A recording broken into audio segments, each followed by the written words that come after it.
नमस्कार माझ्या शेतकरी मित्रांनो, शेतकरी दादा यूट्यूब चॅनेलमध्ये आपले सर्वांचे पुन्हा एकदा स्वागत आहे। आज आपण बघणार आहे दुपारनंतरचे लातूर जिल्ह्यातील सोयाबीन मार्केट रिपोर्ट। किसान मित्र शेतमाल खरेदी केंद्र लातूर येथील आजचे दुपारनंतरचे सोयाबीन बाजारभाव म्हणजे दिनांक 17 जुलै 2026। सर्व शेतकऱ्यांनी हा व्हिडिओ संपूर्णपणे बघा, कुठे स्किप करता।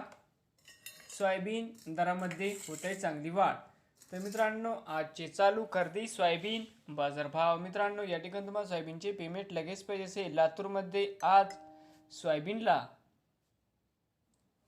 7,325 रुपये क्विंटल। लातूरमध्ये आज सोयाबीनला बाजारभाव मिळत आहे। नवीन आली असाल तर शेतकरी दादा या यूट्यूब चॅनेलला सबस्क्राईब करा रोज सोयाबीनची व्हिडिओ बघण्यासाठी।